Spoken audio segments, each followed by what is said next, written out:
we're working to connect a region of over 600 cultural bridges between our lands.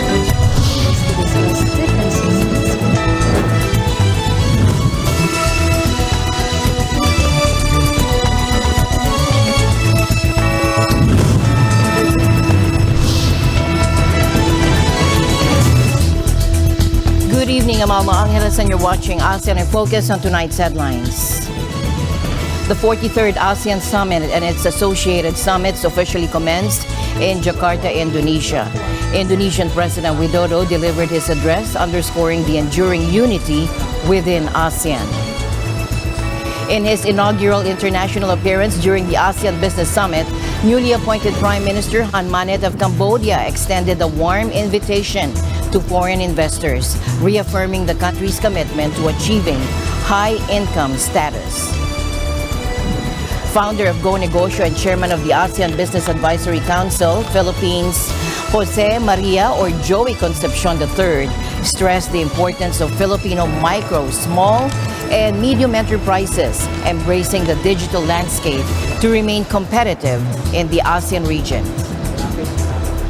And during the IISS Special Lecture in Singapore, Admiral John Aquilino, commander of the U.S. Indo-Pacific Command, addressed crucial questions regarding the U.S.'s stance on Taiwan's independence and emphasized the significance of ASEAN centrality in the region. Shifting the focus, the discussion also delved into the strategic posture of the Philippines under the Marcos administration, which has strengthened its diplomatic and security relationships with the U.S. and Australia, while also exploring a potential visiting forces agreement with Japan.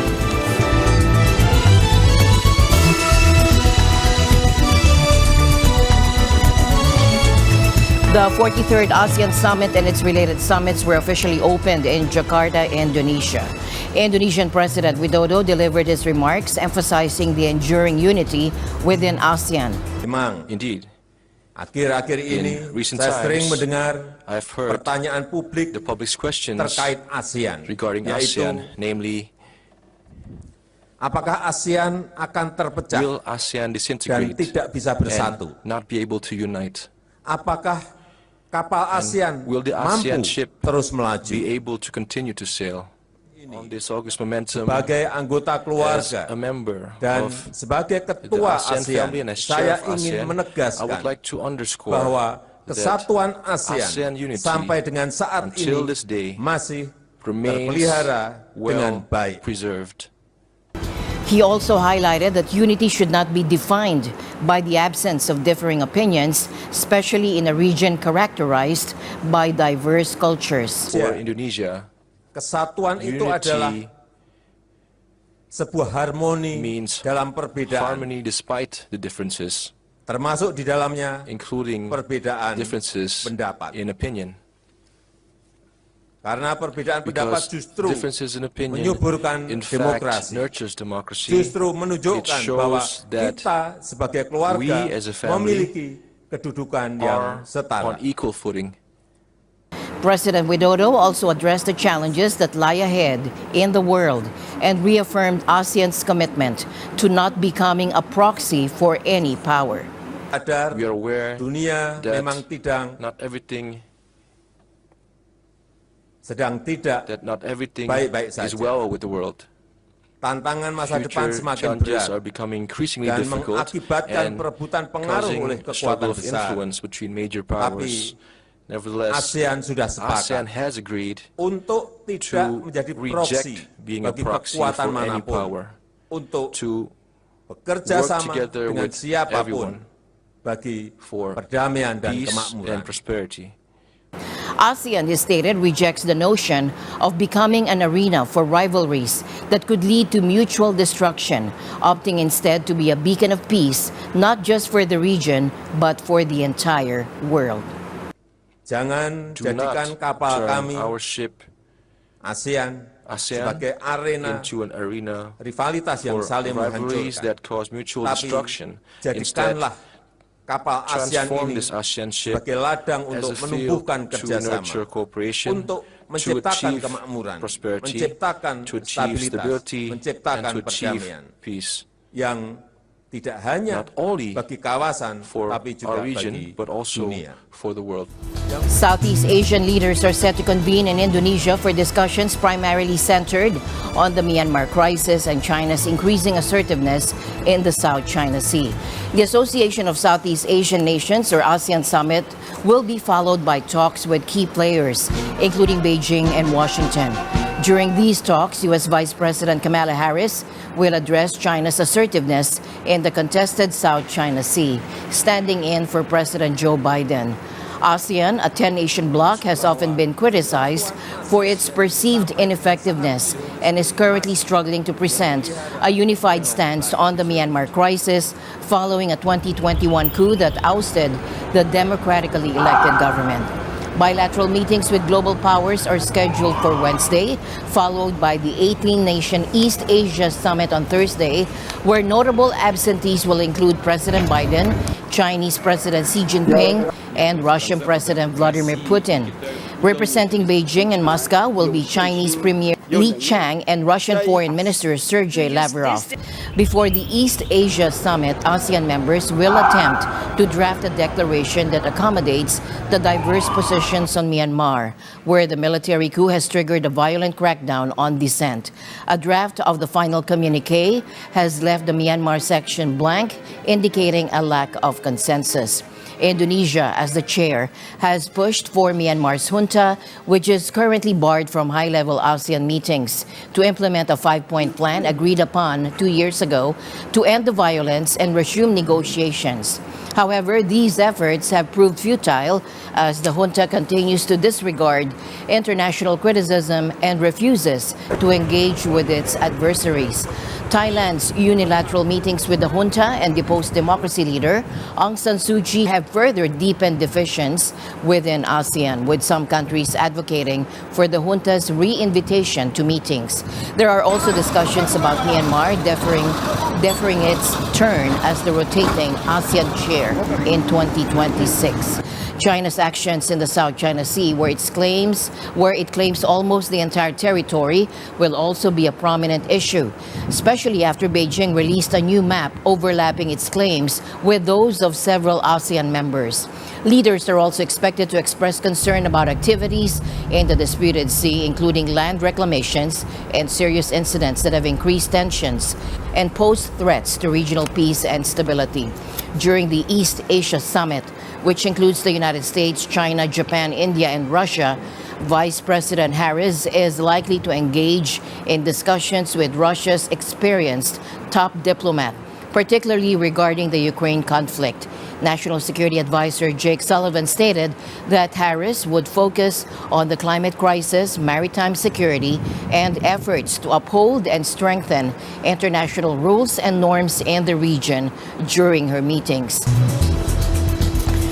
President Marcos Jr. made his official arrival in Jakarta, Indonesia on Monday to participate in the 43rd Association of Southeast Asian Nations Summit and related summits.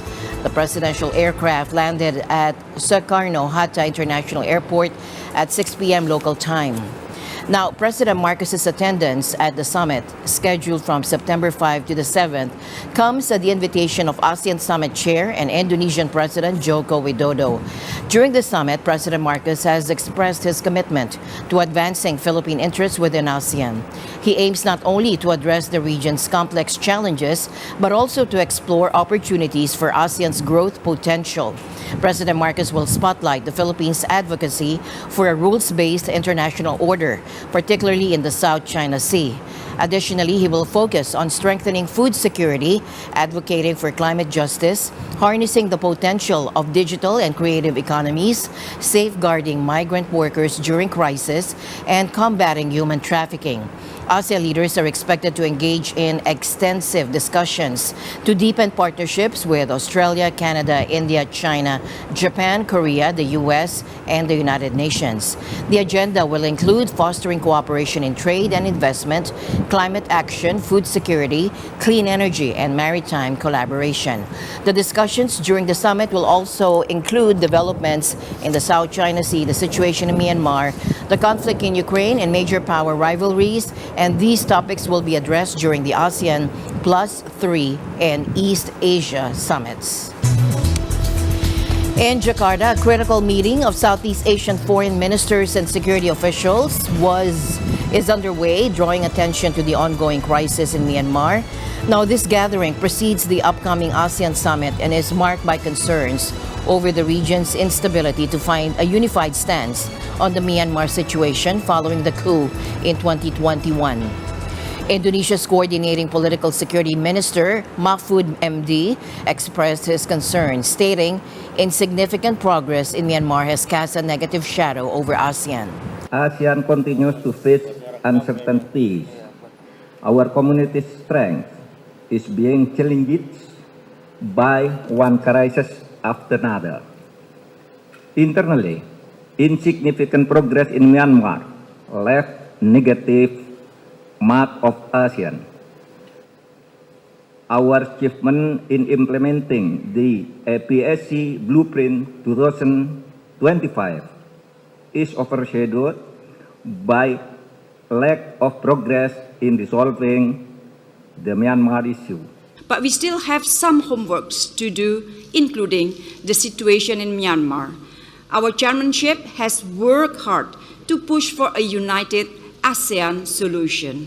ASEAN can only steam forward in full power if we can ensure a peaceful and lasting solution in Myanmar. In a significant international debut, Cambodian Prime Minister Hun Manet led a delegation to the 43rd ASEAN Summit in Jakarta, Indonesia this week.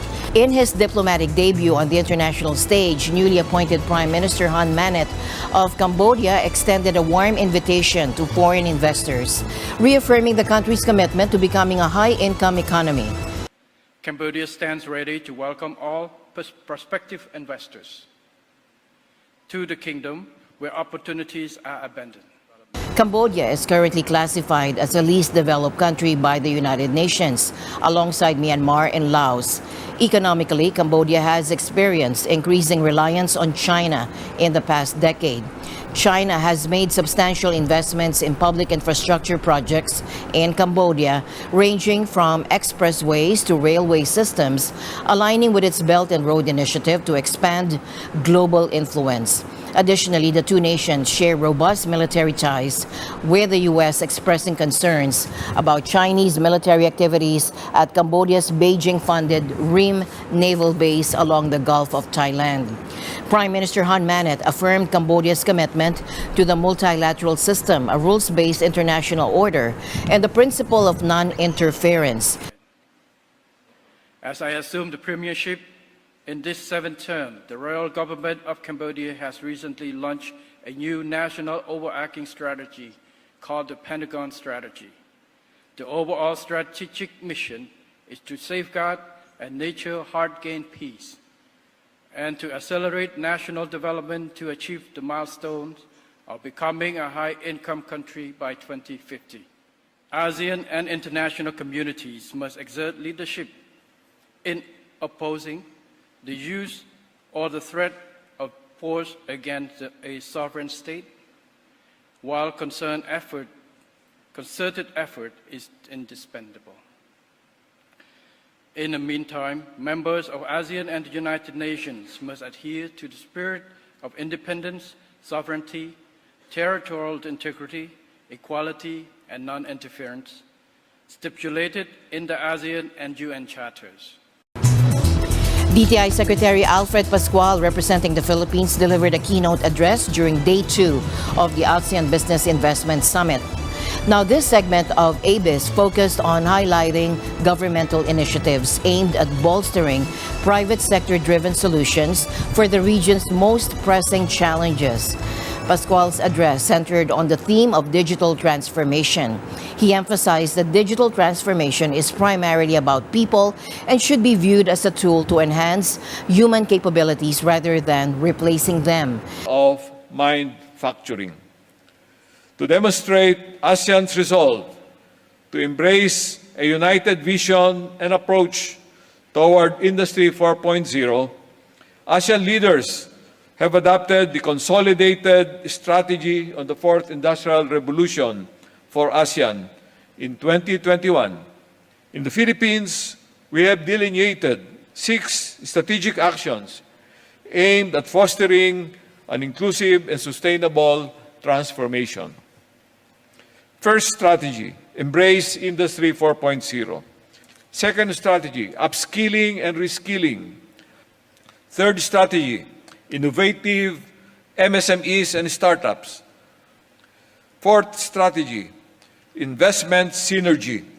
By aligning our industry development, trade, and investment policies, we're creating a magnet for investments that can plug gaps in our supply and value chains. Fifth strategy, regional development. And sixth strategy, enabling infrastructure. Digital transformation is 90% about people and talent, and only 10% about technology. After all, machines don't dream, create, or make ethical judgments. It's people who bring these qualities to the table. The philosophy of manufacturing places humans at the center of this transformation, ensuring that technology serves to augment and not replace human capabilities. Mr. Pascual also urged ASEAN nations to unite and collaborate within the ASEAN 4.0 ecosystem, fostering a culture of cooperation and innovation. A successful ASEAN Industry 4.0 ecosystem requires embracing a collaborative culture and a manufacturing mindset, not just at every country, but at the regional level. The Philippines' journey toward industrial transformation has been guided by a vision of innovation, inclusivity, and resilience, which we believe are also at the heart of the digital transformation plans of our peers in ASEAN. Meanwhile, Go Negosyo founder and ASEAN Business Advisory Council, Philippine Chairman Jose Maria Joey Concepcion III emphasized that Filipino micro, small, and medium enterprises, or MSMEs or MISMIS, must embrace the digital realm to catch up with their counterparts in the Association of Southeast Asian Nations.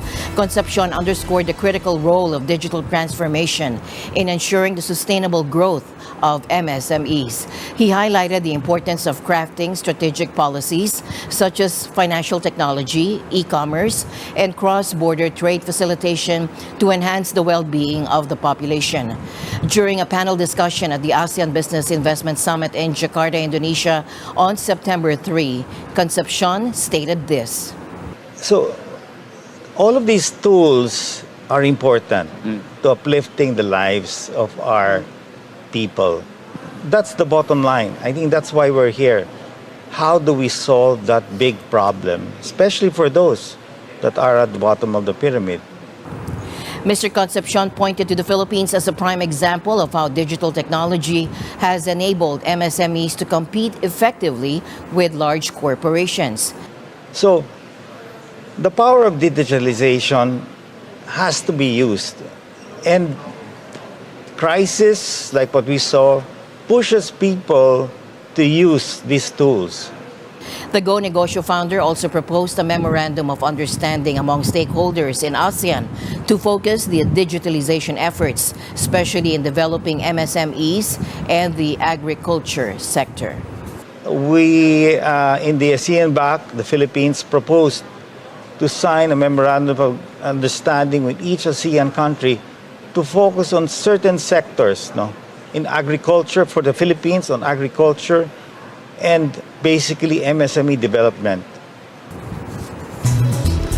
During the ASEAN Economic Community Council meeting over the weekend, ASEAN introduced the world's first region-wide digital economy framework agreement, or DEFA.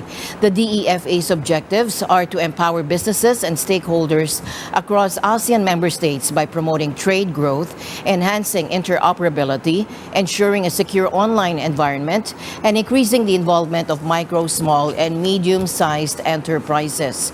The DEFA includes a range of topics including digital trade, cross-border e-commerce, cybersecurity, digital identification, digital payments, and artificial intelligence. intelligence. The new framework is anticipated to unlock the potential of $2.7 trillion digital economy in the region by 2030. Now, President Marcos Jr. has unveiled plans to provide support for small-scale rice retailers affected by the recently imposed price ceiling under Executive Order number 39. In a speech made just before his departure for the 43rd ASEAN Summit in Indonesia, President Marcos announced that the government will tap into the 6.4 billion peso Sustainable Livelihood Program, SLP fund of the Department of Social, Welfare and Development. Now, this fund will be used to aid rice retailers who have been impacted by the price ceiling measures. The Department of Trade and Industry and the Department of Agriculture are working together to compile a list of eligible beneficiaries. Ang ating Department of Agriculture ay gumagawa ng listahan ng ating mga rice retailers, yung mga association ng mga rice retailer, kung sino man ang mga rice retailer. At habang ginagawa yan, kinakalkula rin kung ano ang magiging lugi ng mga rice retailer dahil nga sa price cap.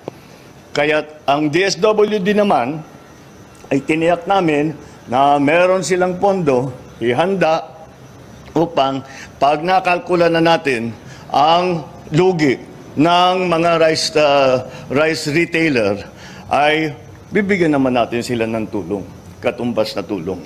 Kaya huwag sana kayo mag-alala dahil iisipin nga ninyo na may malulugip. Nandyan ang gobyerno ninyo upang magbigay ng tulong para sa inyo lahat, para naman bawi ang lugi ninyo na nangyari dahil sa price cap. Sa pag-aaral namin, ang dahilan lamang dito ay talagang nandyan ang mga smuggler at saka ang mga hoarder. Ako po, sa aking pag-iisip, ang aking pag-approach pagka dumating sa ekonomiya, ay nais kong sa hanggat maaari ayaw kong pakialaman ang merkado. At pabayaan natin, let the market do its work. Ngunit ay pinapakialaman na ang merkado natin. Kaya't kailangan pumasok ang pamahalaan at ito nga ang aming ginawa ay tayo ay naglagay ng price ceiling para sa presyo ng bigas. At pangalawa, kailangan ko po, kaya patuloy po ang ating magiging kampanya sa paghuhuli ng mga smuggler, sa paghuhuli sa mga hoarder. Tuloy-tuloy yan. Ngunit sa ngayon, kailangan na masyado ng matagal, hindi bumabawi ang merkado, nahirapan na ang tao. Kaya napilitan ang gobyerno na pumasok at magsabi na maglagay tayo ng price control para naman naghihirap na ang tao. Dapat naman, wag na natin dagdagan ng ilang kahirapan. Pangalawa po, kailangan ko may paliwanag. Ito po ay pangsamantala lamang. Hindi ito tatagal. Pagdating, tayo'y umaani na ng palay. Umaani na tayo ng palay dito sa Pilipinas. Tapos na ang season. At kaya't pagdating ng panahon, papasok pa, meron tayong mga in-import na bigas. Sabay-sabay napapasok yan. Now, during the IISS Special Lecture in Singapore, Admiral John Aquilino, commander of the U.S. Indo-Pacific Command, addressed critical questions regarding the United States stance on Taiwan's independence and the importance of ASEAN centrality in the region. Now, during the Q&A session, a pertinent question arose concerning the U.S.'s position on Taiwan's independence and its emphasis on ASEAN centrality. The question raised the delicate balance that ASEAN nations must maintain, appreciating both the presence of the U.S. and their neighbor China. Of exactly what you described with regard to Washington, D.C. First, the president hosted ASEAN nations in the White House to certainly understand and highlight the importance of ASEAN in the region, number one. Number two, the secretary always articulates, as do I, and it's U.S. policy. The United States is not asking any nation to choose one or the other. Secondly, there's a place for China in this world. The point that I think is important is the following and adherence to the rules-based order as all of the nations here interpret it is important. But ASEAN's clear importance in the region, they speak with one voice. It's a very powerful voice. Now, shifting gears, the discussion turned to the strategic posture of the Philippines under the Marcos administration. I encourage all of our partners to come and operate together, be more interoperable. Let's train, practice, and like I said before, we're taking all comers, no exclusions. So if the Philippines decide that they believe they need a stronger relationship with the Japanese, we're very supportive of that. I hope they would invite us in to participate in some of their exercises. I think the real theme is what you're seeing as it applies to the architecture in the Pacific is a lot of nations that are concerned about their security. Now, you got to ask yourself, why is that?